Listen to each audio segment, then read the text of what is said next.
want to understand the world.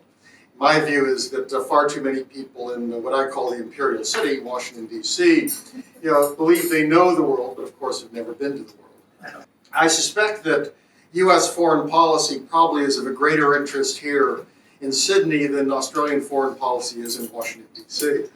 As obviously, one impacts the other far more greatly, and I think that's the challenge of U.S. foreign policy. I think it's worth thinking, about what makes for a foreign policy and some of the principles behind it. One of the challenges of a talk like this, of course, when I think of U.S. foreign policy, I'm thinking of it primarily from an American standpoint. And obviously it has impacts on others.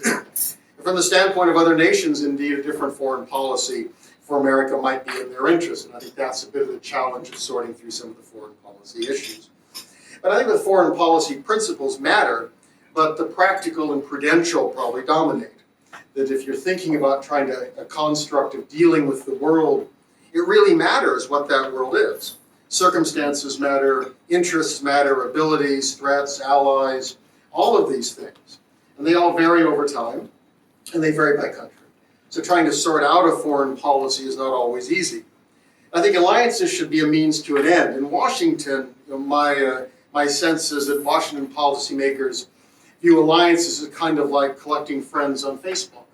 Isn't it wonderful now Montenegro is a member of NATO? Wow, I feel so much more secure. Vladimir Putin will not dare attack America knowing that the Montenegrins are now on America's side. I mean, this is a very bizarre thing to do. I mean, North Macedonia. Macedonia could not come in as Macedonia. The Greeks refused to allow it, so 20 or 30 years go by, and now they're in as North Macedonia. This kind of an approach to alliances, I think, raises some rather important issues. That the fundamental objective of alliances should be security.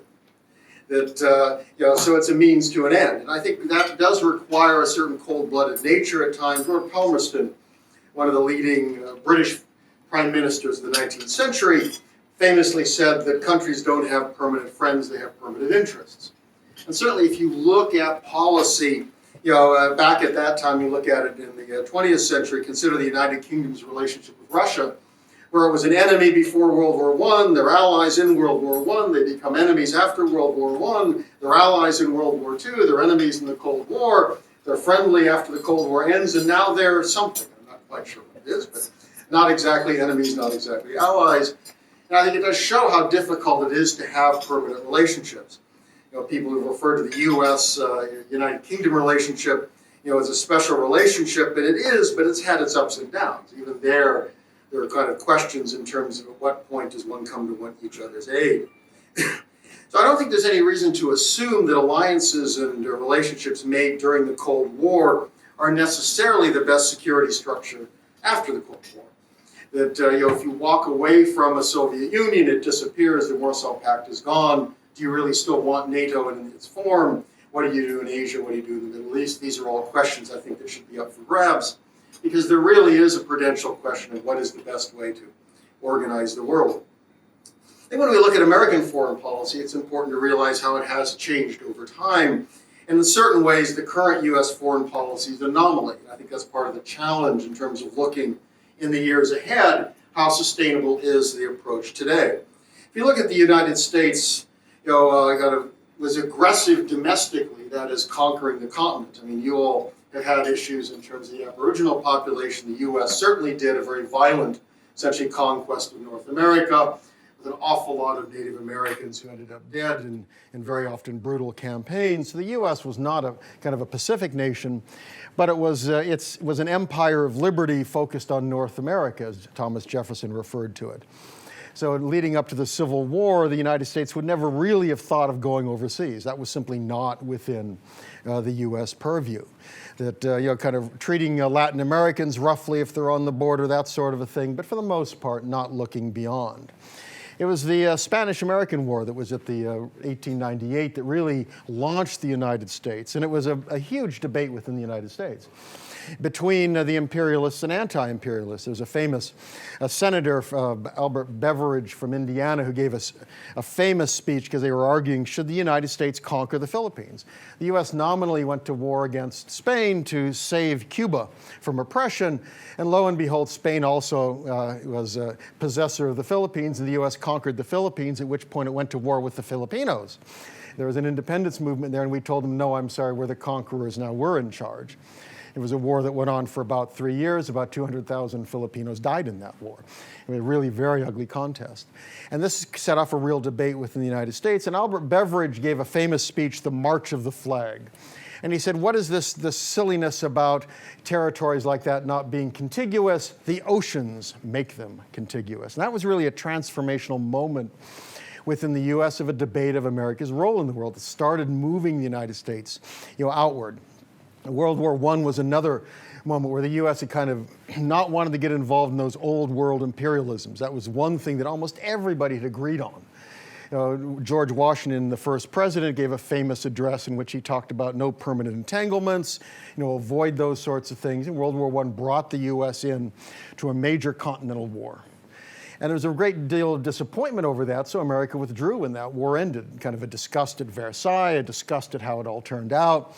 The U.S. came back in World War II, obviously, and at the end of World War II was really the one power to try to restrain the Soviet Union. I mean, the great tragedy coming out of World War II, of course, was one, really two. I mean, take both Germany and Japan. Authoritarian, totalitarian, dangerous, aggressive powers had been defeated, and yet another one, probably more dangerous than either of the other two, had been created. And the question of how to deal with it. And containment was the policy that came with that. And in many ways, containment was relatively easy. Most Americans supported it. Both parties supported it. The sense that you had to restrain the Soviet Union. There were conflicts along the way. The Korean War had involvement to some degree of the Soviet Union. It had a significant involvement, obviously, of China. Vietnam, those countries aided Vietnam and the United States, North Vietnam as the United States was involved. But for the most part, containment was military at the outside and very much political and diplomatic. And the end of the Cold War, I think, was the moment and the challenge for the United States of now what? And in 1989, there was an awful lot of discussion in Washington, essentially saying, now what do we do? There were people looking at NATO, advocates of NATO, realizing they had a problem. What do you do with the anti-Warsaw Pact Soviet Union alliance when there's no more Warsaw Pact and Soviet Union? Oh, gee. And there were serious figures who'd been in diplomatic service at within the leadership of NATO saying, well, NATO could turn to student exchanges. Maybe NATO could help fight the drug war. And this, of course, is a prototypical military alliance. I joke that we could turn the tanks into bookmobiles and shoot books out at people or something. I mean, the notion is, if you want a military alliance, it should have a military purpose. The notion, it had really become suddenly the end, not the means. We have to have NATO, therefore let's come up with something new. And what people ended up really kind of coming up with was this out-of-area activity, which is what we see today. It's Afghanistan, it's involved in Libya, where in essence it was bombing Yugoslavia, which had not threatened any NATO country, hadn't been involved, was not involved in any NATO alliance. That what you saw is NATO kind of doing other things that really weren't very related. And the question, I think, is now what? In many ways, it's easy for others to want America to fulfill that role. That's very nice. But Americans are the ones who are dying. I mean, Australians have died in some of these wars. America has an ability to pull other countries along. We kind of demand that NATO countries help us out in Afghanistan. So the Europeans are still involved in Afghanistan 20 years after that war started for purposes that are somewhat hard to discern. But the notion of the United States being essentially what was called the unipower, I mean, coming out of the Cold War, the unipower, the sole superpower, which within Washington is to understand is policymakers there loved this role. The George H.W. Bush commented at the time of the first Gulf War, what we say goes. And when he used the word we, he meant Americans. He didn't mean allies. He meant them. He meant the folks in Washington. Madeleine Albright came up with a number of aphorisms that have always enchanted me. One was, we stand taller, we see further. Now, if you look at the mess the U.S. has made after 20 years in the Middle East, it's kind of hard to give credit to that, but the problem is that's the way people in Washington view themselves. She also commented at one point, what's the use of having that wonderful military if we never use it? She said that to Colin Powell. Now, Colin Powell is somebody who served in Vietnam and had people die under him. He understood what the military was. She also said, I think most famously and most terribly, when asked about the alleged death of 500,000 Iraqi babies due to sanctions, her response was, We think the price is worth it. That is a video clip that's been shown around the Middle East, and you can certainly imagine an awful lot of Muslims have seen that, and it tells them an awful lot about what their perception is of American policymakers. And I think the challenge is, that attitude I think is waning. It hasn't worked out very well under George W. Bush. Most everyone recognized that the Iraq War was a disaster. Barack Obama's interventions haven't worked out much better. It's almost 10 years on from Libya, and it's still at civil war, a tragedy, a mess. The Yemen campaign, I think, is one of the great atrocities where the U.S. is actually helping an awful aggressive regime kill civilians by the thousands. One looks at kind of the mess made of the Middle East. So the question is, what do you do with all this stuff? And I think that we've gotten to a point where it's relatively unsustainable, that something's going to have to change, and the question is what happens? That, number one, it's hard to see the benefits here. If the Europeans collectively, with about 10 times the GDP of Russia, 3 times the population, aren't able to protect themselves, one has to wonder, what on earth are they doing? The Germans spend 1.2% of GDP on the military. That's fine. I don't care what they spend, but they shouldn't call America if they don't want to spend enough to defend themselves. If they don't think there's a threat, which I don't think they really do, that's fine. But they shouldn't sit there thinking, well, America will bail us out if there's a problem. The answer is Americans are kind of busy. So you look at that from an American standpoint, and you kind of understand what motivates a Donald Trump to say what he says. I think the Middle East is even more clear. Oil doesn't matter as much anymore. The market is much more diverse. Israel is secure.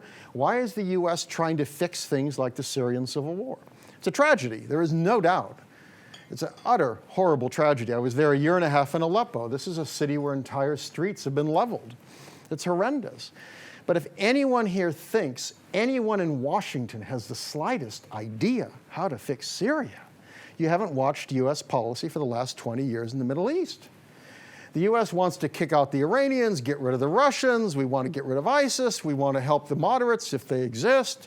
We want to, work with the Kurds. We want the Turks to love us, all at the same time. It doesn't work, and it hasn't worked, and it won't work. What is the U.S. doing? I think that, the U.S. is involved in Africa now, kind of scattered around in various places. And I think Asia is the toughest issue. The issue of China. In many ways, my view is Asia, it's kind of like China and the others. A question of what you do dealing with China. But even there, from an American standpoint, nobody really thinks China's going to send a carrier task force and attack Hawaii. The question of China really, from an American standpoint, is influence in East Asia. And the big problem there is projection of power costs a lot more than deterrence. It costs the U.S. a lot more to build and man aircraft carriers and the Chinese potentially to sink it with subs or with missiles. And is the U.S. prepared to go to war to maintain dominance along China's border that the U.S. would never allow China to have along the U.S.? I tell people, imagine if Chinese Navy was sailing up and down the eastern coast, if the Chinese were lecturing America on its policy towards Cuba, and Beijing was filled with discussions of possible war with America. How would Americans react? They would not react well. And they'd say, build lots of stuff and make sure this stuff never happens. So I think the challenge here in all of these have kind of changed a bit, especially recognizing how badly the U.S. has kind of mucked things up. You think about problems, so many have been created by the United States, I would argue. Terrorism is a complex creature, but when you wander around the world bombing, invading, and occupying other countries, you should not be surprised that sometimes people get upset. And unfortunately, if you don't have aircraft carriers and missiles, which thankfully these folks don't, they find other ways to attack. And terrorism is one of those tools they use. You think about a lot of these issues we're dealing with, as well as the cost. In the U.S., everyone, I think, typically likes the idea of being the world's hegemon. It's a lot more fun to be the American Secretary of State because you can wander the world and everybody genuflects as you walk by. On the other hand, it's not necessarily good for the American people. Military spending is the price of your foreign policy. You want to do a lot in the world. America spends over $700 billion a year on the military. For what? How does that benefit Americans? And that's a question I think that Americans are going to be asking ever more. It has an impact on economic growth when those kind of resources are diverted. It has an impact on domestic liberties. War is the health of the state, said social commentator Randolph Bourne 100 years ago, and he's absolutely right. The risk of war. If something goes wrong, sometimes people die. And in this case, it's not just Americans, it's other folks. I mean, I think of the horror in Yemen, which I would argue the U.S. is promoting atrocities and war crimes. In Iran or Iraq, estimates of the number of civilian dead vary widely, but a fairly reasonable one, given their own statistics, is something like 400,000 dead civilians. America did not kill them, but we blew the place up. We see the same thing going on in Libya. 10 years later, a civil war continues to rage. The consequences, the costs are very high, and quite honestly, America's bankrupt. The U.S. lectures the world on its finances, but America is probably about the most irresponsible, major power on earth when it comes to budgets. The U.S. is running $1 trillion deficit every year without a financial crisis. The U.S. already has a total national debt of about $23 trillion. It's larger than GDP. We're over 100% of GDP. That $1 trillion deficit a year will continue. It's going to rise because of what we call entitlements, Social Security, elderly retirement, and Medicare, which is health care for the elderly. Those go up especially because of an aging population, as well as Medicaid, which is a program for the poor. Those numbers are going up. The estimates are the U.S. has about $200 trillion in unfunded liabilities. That is promises made to the population without any source of funding. That gets rather ugly. So the question is, how do you then manage the world while you're bankrupt? How do you afford to have a globe-spanning military when you're trying to figure out how do you pay off the promises you've made to your own people? And political support is declining. And I think that Tom mentioned that, and I think that's what makes right now very interesting, where you've got in both parties greater disquiet. Now, both parties are very complicated and very divided. The Republican legislative party tends to be dominated by neoconservatives who would like to run the globe. Lindsey Graham of South Carolina even said, well, a war in Korea, I guess, would be kind of a bad thing, but quote, it would be over there, unquote. At least it wouldn't be, quote, over here, unquote. My South Korean friends were not notably impressed with that sentiment. But you find that Trump has clearly started to pull away, some working class folks from this. And working class people know what it means for people to die. They've had people in the military die. I mean, my pastor's nephew was killed in Afghanistan. People in my congregation wonder why Kevin Juski died. The point is that these are things that have been brought home, and Sanders is clearly much more skeptical. Where he comes out on everything, it's not so clear, but he's very different from the internationalists. He's very different from Obama, very different from Biden. A Sanders presidency, I think, would be a very different one. Both of those, I think, suggest the future is going to be a much more complicated debate, where you're going to find more populists in the future who realize the real issue here is you're going to go out to the home of assisted living homes and tell the elderly, they want to take your money and give it to the Europeans. I want you to have the money. You choose. And it's not hard to imagine where that choice is going to come. You may very well find a coalition of younger people who tend to be much more skeptical of military intervention already, and the elderly who are thinking about where's that money going, what's happening to the programs I've been promised and I will be relying on.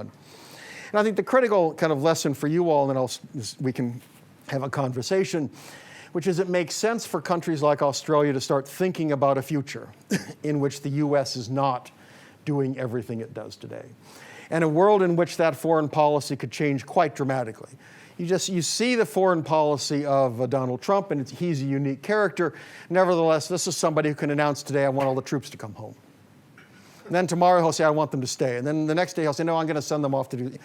But you could imagine in the future, if a financial crisis hits Washington, people might suddenly say, that's it. Close those bases, bring those folks home, decommission those naval vessels.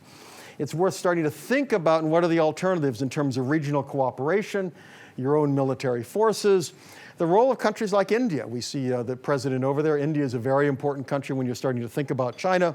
The good news on China, of course, is that China is surrounded by countries that it has been at war with. Over the years, recently, over the last century or so, you think of Russia, India, Vietnam, Korea, Japan.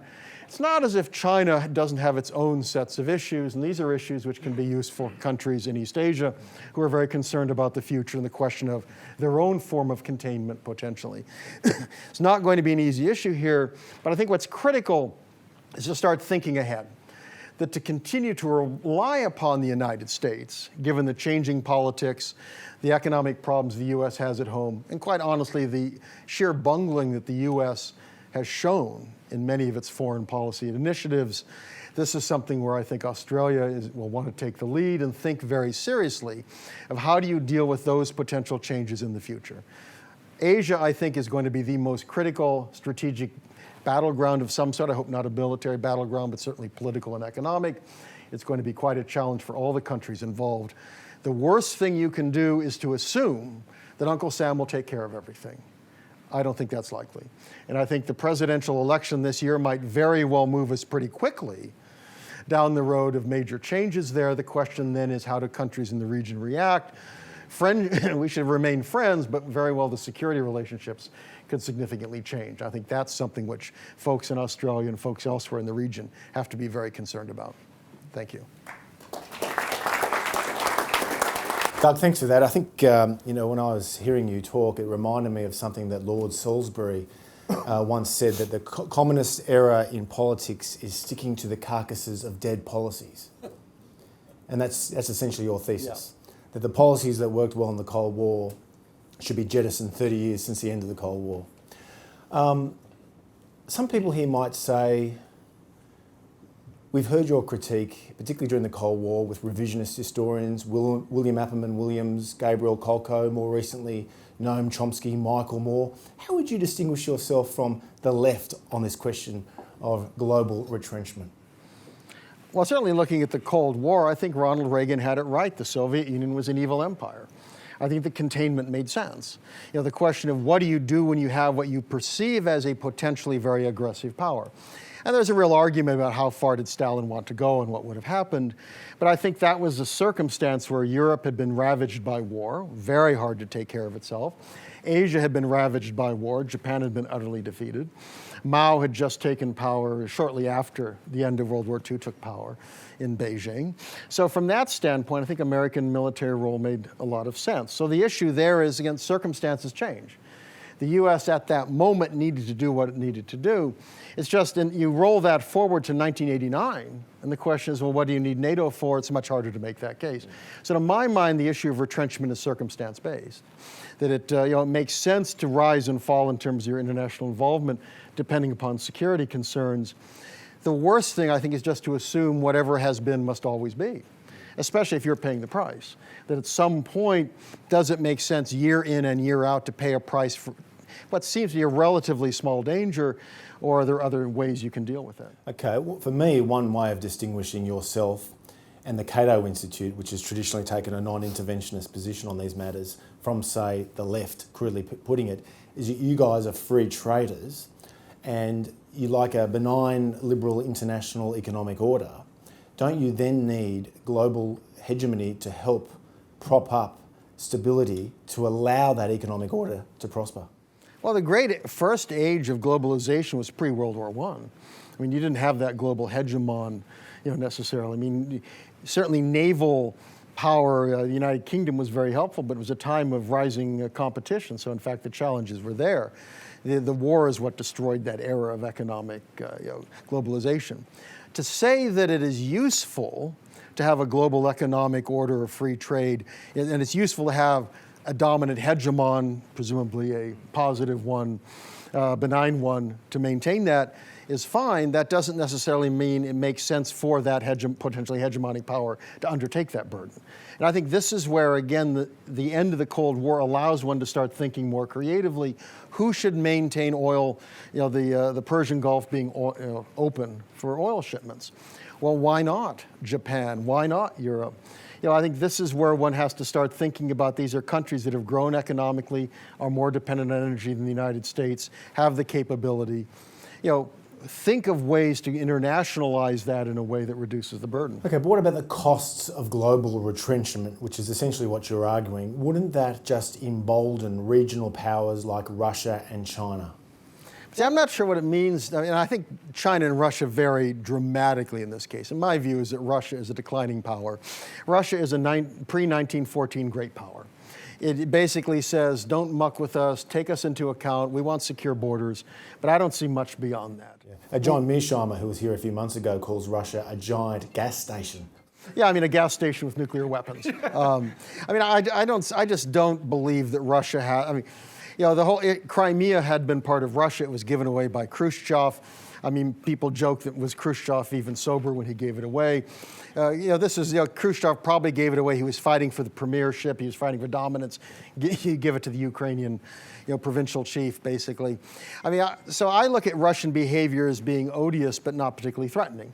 And I think the main thing there is that from a Russian standpoint, the expansion of NATO is a bad thing. And to talk about bringing Georgia and Ukraine into NATO, and I tell people, flip it around. Americans have a very hard time seeing the rest of the world. But my view is, what if in North America, the Russians had helped sponsor a street putsch against the elected president in Mexico, who was viewed as pro-American, and then were caught on tape talking about who they wanted to install in place of the person they had helped overthrow, and then discussed bringing in Mexico into the Warsaw Pact. I can assure you, people in Washington would go, excuse the phrase, batshit. They would go nuts. They wouldn't sit around and say, this is no.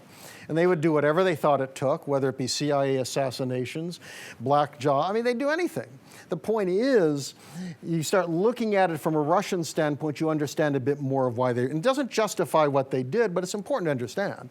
If Putin is the next Hitler, he hasn't done a very good job. His conquests are some control over South Ossetia and Abkhazia. Boy, those are real winners, I can assure you. He's got some control over the Donbass, and even Ukrainians wonder if they want the Donbass. And he's got Crimea back, which is primarily Sebastopol. I think the home of the Russian Black Sea Fleet. Yeah. I think that was probably the biggest issue there. So my view is that it's a nasty power. But if the Germans and French and British and Spanish and Italians and others can't deal with that, it's really their problem, not ours. Okay. Well, let's deal with one of your critics, Thomas Wright, whom you'll be debating on ABC's Radio National with me this week. He says in the current issue of Foreign Affairs, this is the lead article of the New York-based Foreign Affairs magazine, the argument that the likes of Bandow put forward... I wish he used my name. He didn't. But this is his argument. That you're representing a perilous gamble, according to Thomas Wright from Brookings. Why? Because regional conflicts often end up implicating US interests. They might thus end up drawing the US back in after it has left, resulting in a much more dangerous venture than heading off the conflict in the first place by staying.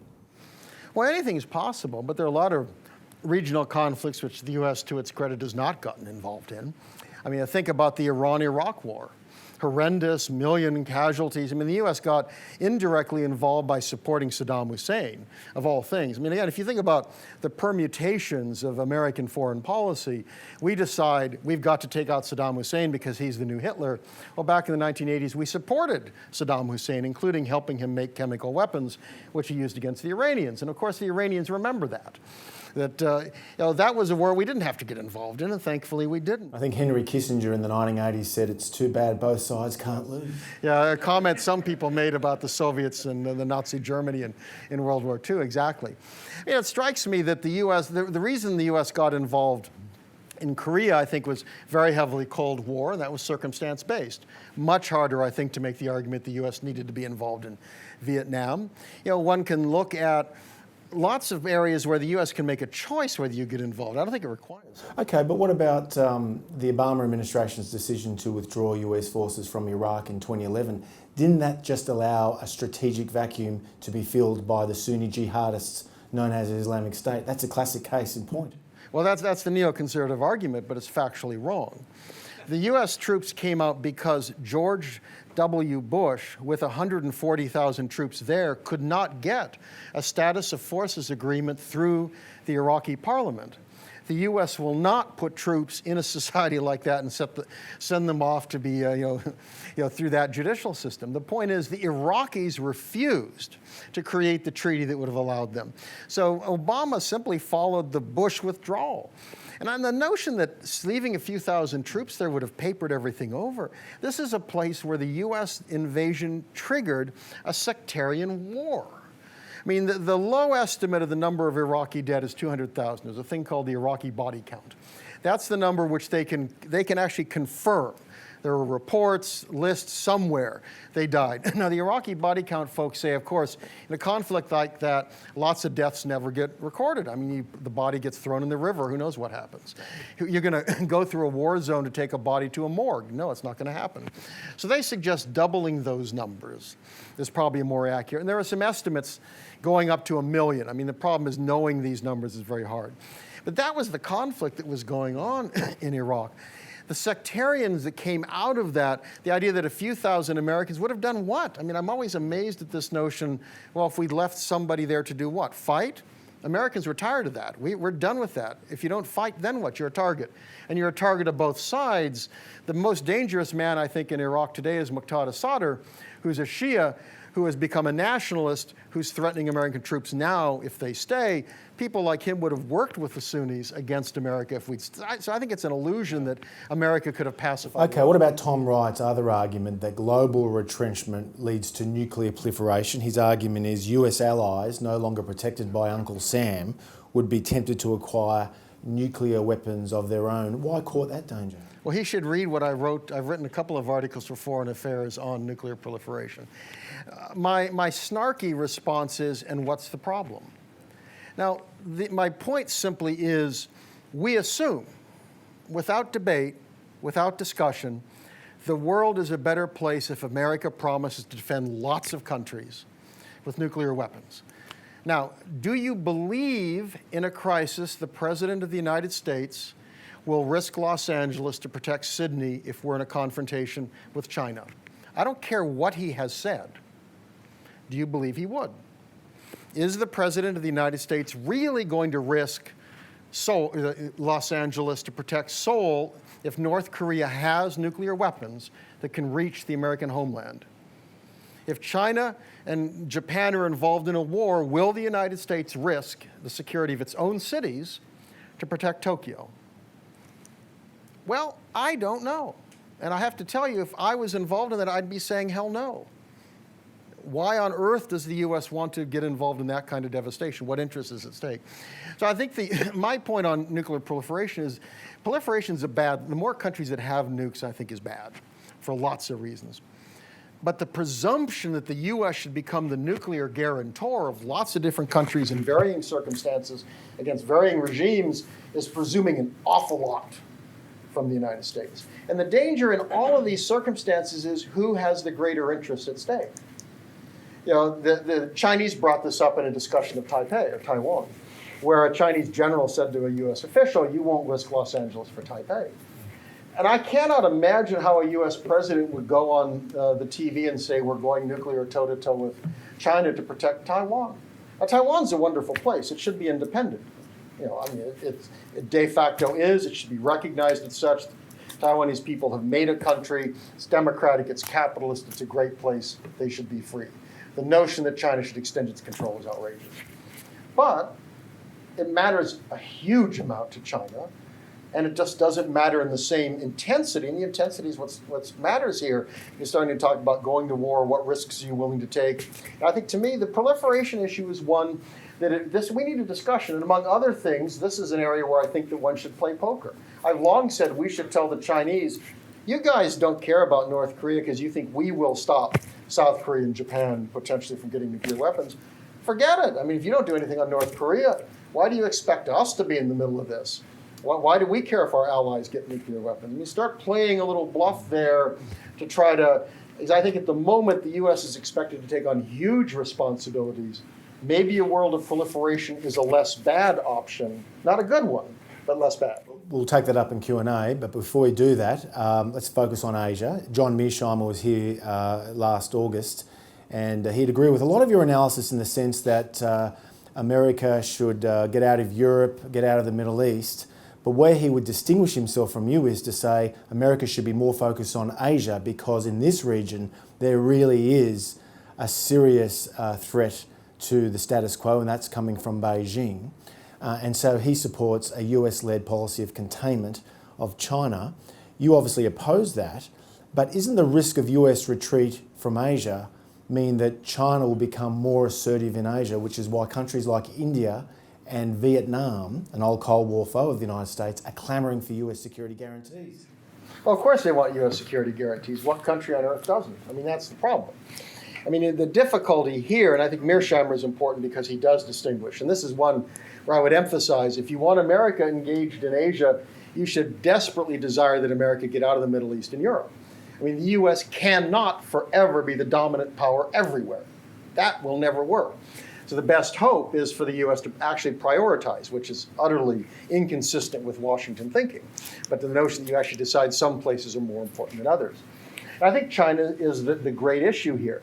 The problem, and I think this is where part of it is a question of prioritizing, do I care who controls the Spratly Islands or the Parasols or Scarborough Shoal or the Senkakus or Diayus, whoever's name you want to use on these things.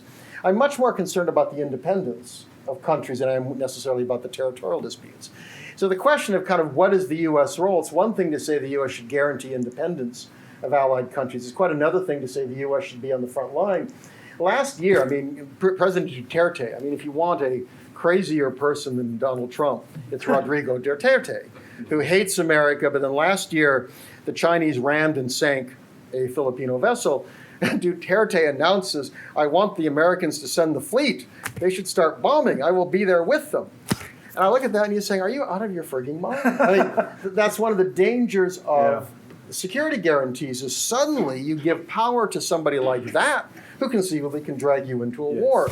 So I think the challenge for the U.S. is how do you kind of be the backstop, the offshore balancer, to a region that I think has the capability to deter. The good news here is that just as it's much cheaper for China to kind of deny U.S. access, it's area denial, whatnot, than the U.S. to impose, it's also cheaper for other countries in the region. It's building submarines, and this is where cooperation with India matters.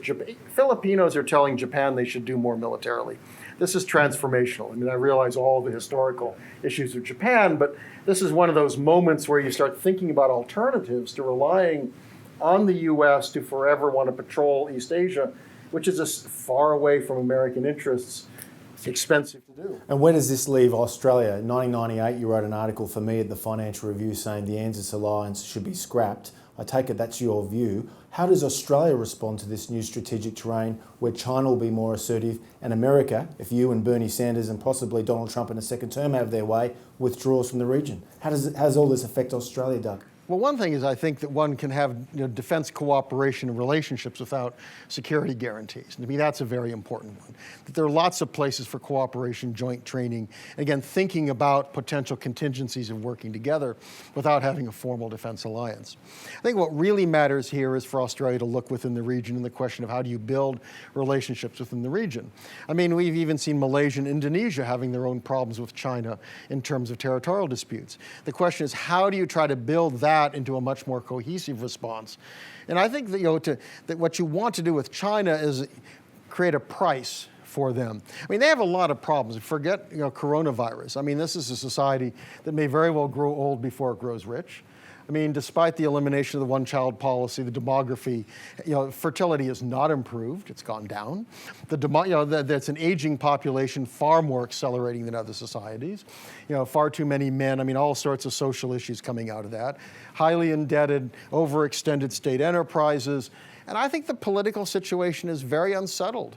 I think that it's essentially moving back to Maoism. It's creating, the kind of new personality cult, the attempt to cement party and Xi's authority. I think in many ways this is creating a very unstable situation within. So I don't think that China is anywhere close to being the 800-pound gorilla at the moment. It's a future issue that needs to be dealt with. Yes, and a reminder that an inward-looking nationalist China can be just as destabilising as an assertive China abroad. Q&A. First question. Yes, sir. And just wait for the mic. Emily. China seems to get its way through soft power. Would it be cheaper for the Americans to use soft power, and do they have the personality to use it? Well, part of the problem is in free societies, and I don't mean just the United States, but I think of in Australia, and all others, it's sometimes hard to corral that soft power. I mean, that soft power works in ways in which, I think having Chinese students come to America and come to Australia is extraordinarily important. they are immersed in a free society. Now, there's lots of stuff that happens. Some of them keep to themselves. I mean, the Chinese government, interferes in a lot of ways, which I think it's one question for us is how do you try to limit some of that, the ability of the Chinese government to oversee and kind of spy on their own students. But that's one element where I think we do very well. I think of things like the issue of websites and how do you refer to Taiwan. My reaction is the Taiwanese or the Chinese should be told to go jump. Okay, you can tell me what goes on the Chinese language website, fine. But you don't get to now decide what goes on the English language website in the United States. But if China goes after every airline individually, who's going to stand up to them? If you could get the airlines to work together, where this is basically the association of all the international airlines say, no, we're not. China's not going to throw them all out. The question of how can we try to find a way to corral some of that soft power, and I think that's very important, that the soft power matters a lot. Military power also matters. It's a very different form of power, but it's extraordinarily important. But I think the soft power is one that we should try to rely on, but it may take some work. How do you try to bring companies together? How do you aid them in that? Where can government, and I do think there are points maybe we want government to get involved in some of those things in terms of trying to buttress companies that want to respond to Chinese okay. like that. Richard Brunowski. Thanks. Two quick ones, Doug. As a professional diplomat over 34 years, I always admired so much the perseverance, the knowledge, the perspective and the hard work of my State Department colleagues overseas. Donald Trump has done his best to destroy the State Department because he apparently has no time for professional diplomats and puts people like his daughter and others in charge. So my question to you here is, do you think the State Department, which still has a certain esprit de corps, could build its way back? And secondly, you talk down the American economy, it's bankrupt, and yet Trump talks it up. Who's right? Well, the economy is doing well. The federal budget is awful. And at some point, the price has to be paid. So I think that's the challenge, is that right now the U.S. has benefited from very low interest rates. I don't think those go on forever. So as the debt goes up and interest rates go up, Congressional Budget Office, which does budget estimates, has estimated that in not too many years, the U.S. may be spending something like $800 billion a year on interest. That's more than the U.S. spends in the military now. That comes off the top. So the challenge, I think, all of that eventually really hits the U.S. economy. Americans do not want to, kind of have to pay taxes. So we live in this bizarre world where everybody and Republicans as well as Democrats, just spend as much as they want but won't raise taxes. So I think that the long-term threat to the economy is very serious. And the first one was? State Department. The State Department is critically important. The challenge, like the George W. Bush and company. I have a friend who was in the State Department Intelligence Bureau who said that the top leadership in the Bush administration did not know who Sistani was, the most important Shia cleric in Iraq. He's still there. He's very important. The U.S. government had no clue who this person was, as they're invading that country.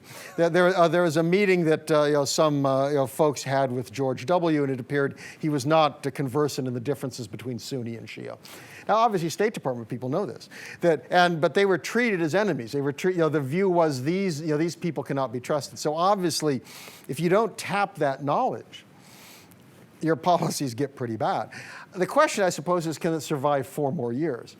I think that it can be rebuilt. I think that they've lost a lot of good people, but it's a desirable post. I think there are a lot of people who'd love to get back in if they thought they would be appreciated and would have opportunities. 4 more years of present policy, and it's not just the president. I think Pompeo is a disaster in many ways. How do what happens in another 4 years? That worries me, because you may very well dig out, that accumulated knowledge and what have you replaced it with. And then, the U.S. does badly enough now trying to understand these places, Yemen, people write about how it's a proxy for Iran. It's not. Now, the Iranians are helping them, but anything about 60 years of Yemeni history, they've been at war the entire time, the role of the Houthis, Salah, all this stuff, horrendously complex. You need somebody who knows this. Remember at the height of the Syrian civil war, essentially a sectarian battle between Sunnis and Shia, or Alawites, And Sarah Palin, the former Republican candidate for vice president, said, can't Allah sort it out? Emily. Hello. Following along that same line about the U.S.'s fiscal irresponsibility, do you think that because China holds such a large proportion, the largest foreign holder of U.S. debt, that poses a risk with Trump's sanctions on China to the U.S. economy and their economic security and security following from that economic security? No, for two reasons. One of which is China's kind of cut back on some of the purchases because even the Chinese are concerned about U.S. fiscal responsibility, which tells you something. But the other, I mean, basically the debt is like you have a hand grenade, between us, and I'm China and I'm going to pull the pin and hold it. Now you better do what I want, Tom. Well, great, I'll blow us both up. You start selling that debt off, the debt value drops and your own holdings lose value. I think from China's standpoint, it's a wonderful thing to throw out there. We have all this economic power over you. It doesn't strike me in practice to be very useful. That, you certainly look at that and wonder, are there areas of influence? And this is, I mean, Australia's run into this as well, the question of Chinese influence within a society, whether it be economic, political, or other way, backdoor ways. Maybe some of that debt purchases might provide some of that, but I think generally it probably doesn't give them a lot. Okay, now before we go to vote of thanks, I have to ask you this before we leave. If Bernie Sanders does indeed win the Democrat presidential nomination, whom would you support in November, given that you clearly don't like Donald Trump, but you've been a long-time opponent of socialism? Sanders or Trump? Well, see, to get my answer, you probably have to put a gun to my head and say, I have to vote for somebody. I mean, on foreign policy, I'd prefer Sanders, though, because I think he actually would follow through on his beliefs, while Trump, who knows, And Trump, in fairness, is surrounded by a lot of hawkish advisors. But he's appointed them. I mean, it's not like somebody imposed them on him. I mean, those are his own appointments. I mean, though the challenge there, of course, is Sanders is completely focused on economics. So the question is, what attention would he give to foreign policy? How much effort would he put into it? He'd be busy out there trying to bankrupt me on all the spending programs that he has. It would be a very tough choice. I mean, if Trump was not the person he is, it would be a lot easier to say I'd support him despite some disagreements, and some are important in immigration. Yeah, and but to be fair, tax cuts and deregulation on his watch have helped boom the economy. But he is such a terrible person, and I do think that it's very corrosive of American civic life, that the way he responds to people, the demonization, and Democrats are part of the polarization. It's not just him. This is a process that both sides work on. But what I see among both, I mean, I have friends on both sides. I mean, it becomes very difficult to even talk about politics. I do worry long term with that, so it's a very tough choice. I know. Well, Robert Gates, the former defence secretary in both the Bush and Obama administrations, he was once asked, what's the greatest national security threat that the United States faces? And he says, the 1 square mile between the Capitol building and the White House. Yeah, I think much of that's true.